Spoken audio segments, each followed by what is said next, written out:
Hello there, welcome to Bryan Lomax Movie Talk, continuing my Bond series of reviews with 1999's The World Is Not Enough, directed by Michael Apted.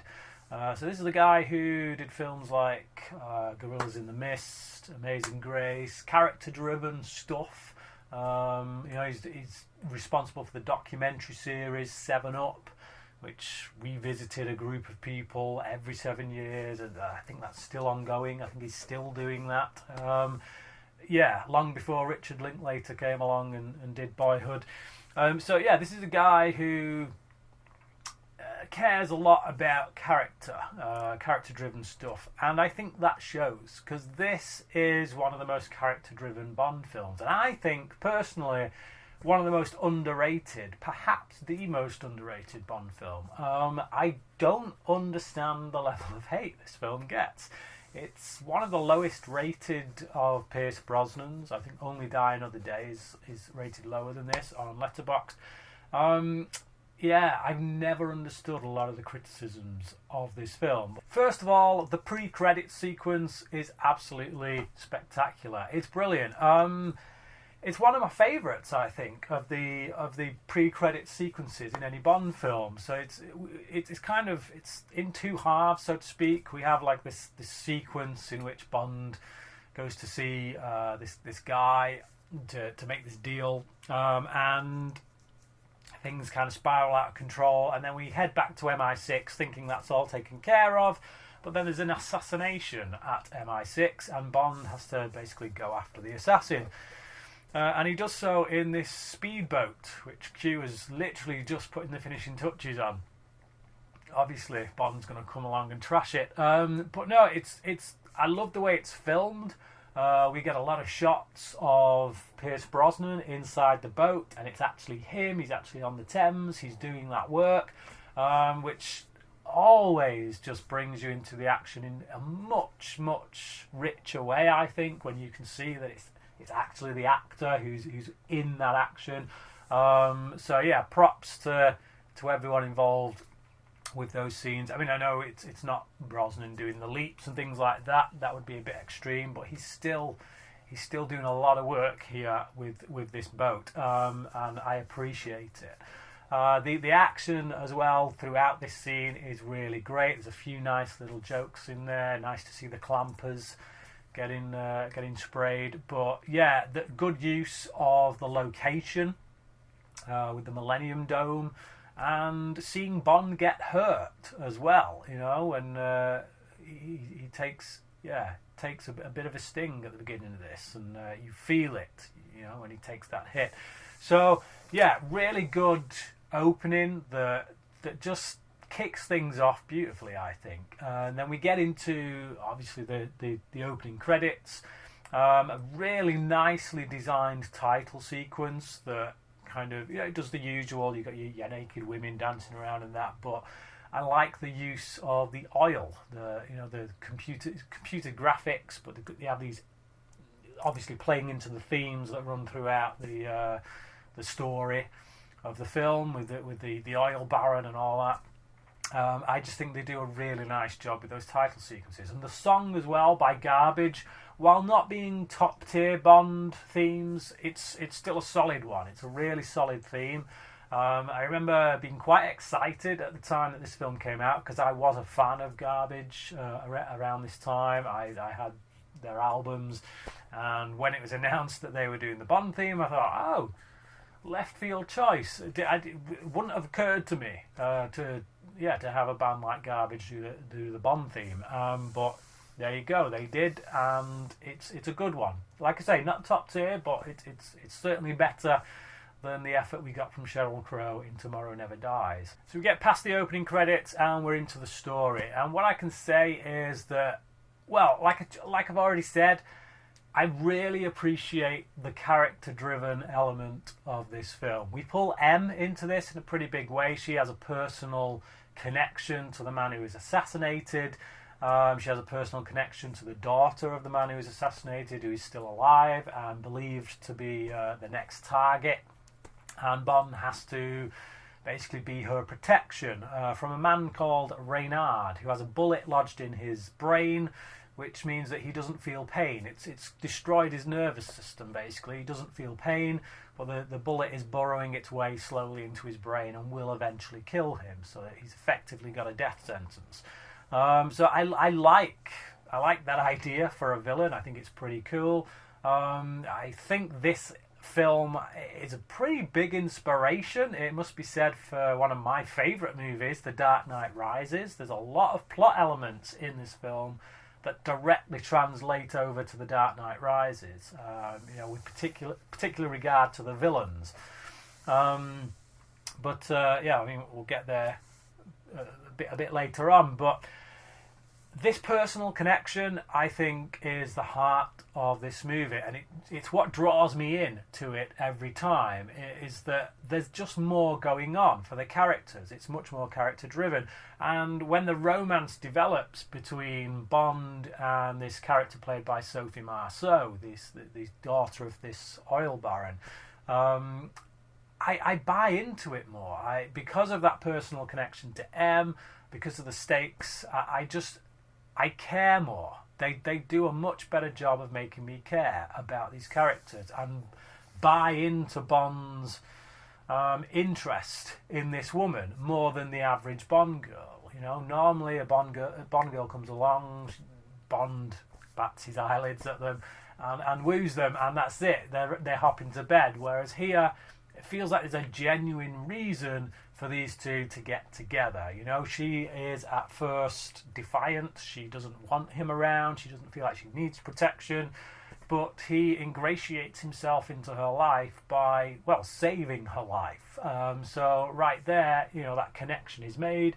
And then when they start to share stories and kind of psychoanalyze each other at various points throughout, it really adds a bit more depth to the characters than we're used to seeing. Judi Dench is on fine form here. I think, again, she always brings her A game, but I really like the extra stuff they give for her to do in this film, and the way that they bring the surrogate mother relationship between her and Bond a lot more to the fore than they have in the previous two, or any of them for that matter. Obviously, is only in the previous two that she was a female, so yeah, surrogate father, surrogate mother, whatever. Here they really play on that. They really bring it to the fore, and there's some darker moments I feel in this than we're used to seeing as well with regards to Bond. So obviously, Sophie Marceau is revealed to be the main villain ultimately at the end. She's the mastermind. She's the one pulling the strings, and like I say, it reminds me of The Dark Knight Rises. I see that whole thing between Bane and Talia that we get in Dark Knight Rises, where there's that switcheroo, and it turns out that Bane is the underling rather than the mastermind, and we see that here. And I know that Nolan is a Bond fan. Nolan is a huge Bond fan. He's gone on record before stating as much, and there's a lot of references in his films actually to previous Bond sequences. Again in The Dark Knight Rises with the whole plane opening sequence, a lot of the stuff from that you can see in License to Kill, just on a much smaller scale. So yeah, definitely, I've no doubt that Nolan drew some inspiration from this film for Dark Knight Rises, and I think quite rightly so. It's because, again, it is that it's that human element with these villains. They do more to give them a sense of humanity. They're not just megalomaniacal villains who want to take over the world. This is a revenge plot, so it's much more personal. There's a very specific reason why the main villain would have some hatred towards M and then thusly towards Bond. So yeah, putting that personal touch in between those characters, again, like I say, it just draws me in a lot more. It gets me more invested in the story. The score all around for this one is a lot better as well. Like I say, I didn't like the one for GoldenEye. I thought Tomorrow Never Dies was a big improvement, but I think with this one they go a lot more orchestral, get a lot more classical Bond kind of theme. So yeah, I really like the score. I think it was David Arnold that was doing the score on this. I'm pretty sure it was. Yeah, he does a bang up job, really good job on the score. Another criticism that is levelled at this film that I've never really understood, and it didn't even occur to me, to be honest. So it shows you that I really did not understand it. It didn't occur to me until people were banging on about it, which is the idea that Denise Richards is playing this nuclear physicist, and like, the only reason that it's criticised is because she's beautiful. You know, she looks like a supermodel, and that's it. Which implies that, you know, you can't be intelligent and beautiful to look at the same time. You know, which is ridiculous. Which is really ridiculous. Like that's seriously the criticism that is levelled at this character, that people don't buy Denise Richards in this role because she's gorgeous. Which I don't know. That to me, just it's a ridiculous criticism. Whether her performance is any good, if you want to argue she doesn't give a particularly great performance, maybe so. I think it's adequate. When you look at the past Bond girls we've had, when you look at some of the Spy Who Loved Me, the main Bond girl in that, which was Secret Agent, she still looked like a supermodel. She wasn't particularly brilliant actress, I don't think. She didn't give an amazing performance that wowed me or anything, and yet people have no trouble buying that character in Spy Who Loved Me. So yeah, it's a ridiculous criticism. I think we get some good gags out of her name, Christmas Jones. I think, they use that. There's a few lines I won't repeat here, but they were pretty funny in the film. Ridiculous criticism, I must say. It feels like people grasping for straws on that one. But I like the character. She serves a purpose. She does what she needs to do. I'm not as invested in her, obviously, as I am with like Marceau's character or the other characters that are going on. She is there more as a device to get the plot moving when it needs to. But it's fine. Whatever. Maybe it is the weakest link, but it's not so weak that it's worthy of criticism. Personally, for me, the weakest link is actually Goldie as one of the villains. But thankfully, doesn't play too big a part in this film, but he's kind of like the right-hand man to Robbie Coltrane's character from GoldenEye, who makes a reappearance in this, which was nice to see. I always liked the fact that they brought back a kind of secondary villain from a previous Bond film. They give him a bit more to do here, actually, Robbie Coltrane. I think maybe get a few too many laughs out of him, make him a bit more ridiculous in this film than I care for him to be. But no, I still like seeing him here. But Goldie, who plays his right hand man, who betrays him, he ain't an actor, is he? There's a good reason we've not seen him in many other films, if any, since this. To be honest, stick to what you do best. I don't know what that is, but it ain't acting, I know that for sure. I really like Robert Carlyle's villain as well. He's not a particularly menacing presence just because of his size. He is quite a small dude, but because he doesn't feel pain and he is driven, he's very kind of he is fanatical in that regard. He's a terrorist who's willing to die because he knows he already is dying. So he's willing to go all the way for the woman that he loves. I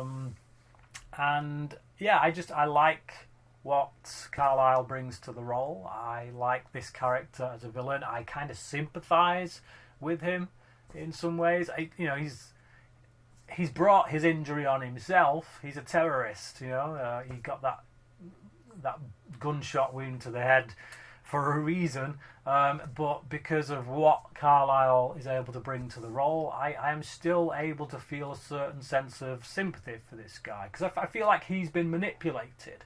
I feel like obviously Marceau's character is the mastermind behind it all. She's a true manipulator. She's done a number on him, got him under her thumb. And so yeah, I just there's a certain sense of sadness about this character, which I think comes through as a result of Carlyle's performance. The film doesn't skimp on the action front either. There's a lot of really good action set pieces here. A lot of elements to the film that I feel like we've seen before, like a ski sequence. We've had quite a few of them throughout the history of Bond movies.